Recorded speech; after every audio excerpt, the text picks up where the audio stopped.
আমন্ত্রণ news 24 sports লাইটে আপনাদের সঙ্গে আছি আমি শাহরিয়ার বাবু। চলুন দর্শক জেনে নেই আজকের খবরের বিস্তারিত রিপোর্টের বাকি অংশে। টি-20 বিশ্বকাপের সেমিফাইনাল খেলার সুযোগ আসলেও সেটি কাজে লাগাতে পারেনি বাংলাদেশ। তবে ক্রিকেটারদের মানসিকতায় সেমির সমীকরণ মেলানোর চেষ্টা ছিল না বলে অভিযোগ উঠেছে।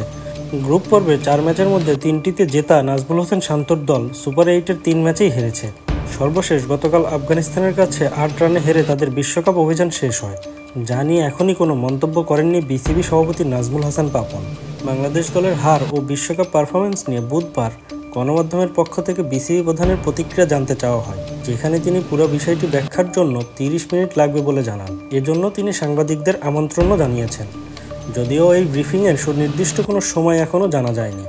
সমীকরণ ছিল সহজ, 12 ওভার 1 বলে করতে হবে 116 রান, তাহলেই মিলবে বিশ্বকাপের সেমিফাইনালের টিকিট। তাও না পারলে 20 ওভারের রানগুলো করলেই পাওয়া যাবে জয়ের স্বাদ। অথচ এমন ম্যাচ কিনা হেরেছে বাংলাদেশ। আইসিসি টি-20 বিশ্বকাপে সুপার 8-এর শেষ ম্যাচে আফগানিস্তানের পরে 115 রানের জবাবে 105 রানেই গুটিয়ে যায় বাংলাদেশ। ডিএল মেথডে 8 রানে হারে সুপার 8-এ জয় ছাড়াই আসর শেষ করে টাইগাররা। বাংলাদেশের এমন হারের পর ফুঁসে উঠেছেন নেটিজনরা। সামাজিক যোগাযোগ মাধ্যমে নানা পোস্ট ও কমেন্ট বক্সে ক্ষোভ ছাড়ছেন তারা। এরই মধ্যে নানা রকম দাবি দাওয়া উঠে এসেছে তাদের মন্তব্যে। অধিকাংশ সমর্থকই আফগানদের কাছে এই হার মেনে নিতে পারছেন না। তাদের দাবি বাংলাদেশ দল এয়ারপোর্টে যেদিন ফিরবে তাদেরকে জুতার মালা দিয়ে বরণ করা হোক। কেউ কেউ চেয়েছেন ক্রিকেটারদের বেতন যেন অর্ধেক করা হয়। এখানেই শেষ নয়, বাংলাদেশ ক্রিকেটারদের নানা সুবিধা বন্ধের দাবি করেছে অনেকে। এদিকে সোশ্যাল মিডিয়ায় নানা রকম পোস্টে হতাশা তুলে ধরেছেন সমর্থকেরা। যেমন চাকরিজীবী নুরুল করিম লিখেছেন, ওরা দেশের জন্য খেলে, এটাও একটা স্ক্যাম। এদিকে রিয়াদের ইনিংসেই বাংলাদেশের সেমির দৌড় থেকে ছিটকে যায়। তাকে নিয়ে রেদওয়ান সাদিদ লিখেছেন, আপনার কাছে মাহমুদুল্লাহ রিয়াদের ক্যারিয়ার হাইলাইট কি হয়ে থাকবে জানি না, তবে আমার জন্য গতকালের এই ইনিংসটাই অনেক।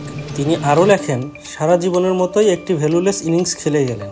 জাতীয় জীবনে যেমন কোনো ইনিংসে কোনো অর্জন বয়ে আনেননি, কিন্তু তারপরেও মাহমুদুল্লাহকে নিয়ে অনেকে গদগদ হবে, কারণ তার উপরে যারা খেলে ওরা আদতে ক্রিকেটারই নয়। হাইকোর্টের এক অ্যাডভোকেট লিখেছেন, আমি বাংলাদেশ দল ও বিসিবির বিরুদ্ধে হাইকোর্টে রিট করে দিলাম, তারা যেন ক্রিকেট খেলতে না পারে। যদি এটা ভক্তদের গুঞ্জন, ভক্তদের আবেগ থেকে বলা, তবে এভাবে আর কত। আসলেই এবার বড় পরিবর্তন সহ দলের ভালো করার লক্ষ্যে ভালো কিছু করতে হবে বিসিবির। এছাড়াও আর এক ভদ্রলোক লিখেছেন, আমাদের প্রধানমন্ত্রী কি এসব দেখেন না? এখানে দেশের এত অর্থ ব্যয়, তাও কেন কোনো পরিবর্তন নেই? আমরা প্রধানমন্ত্রীর হস্তক্ষেপ কামনা করছি।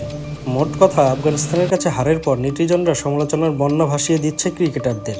তবে বিসিবি কোনো কিছুই আমলে নেয় কিনা সেটাই এখন দেখার বিষয়।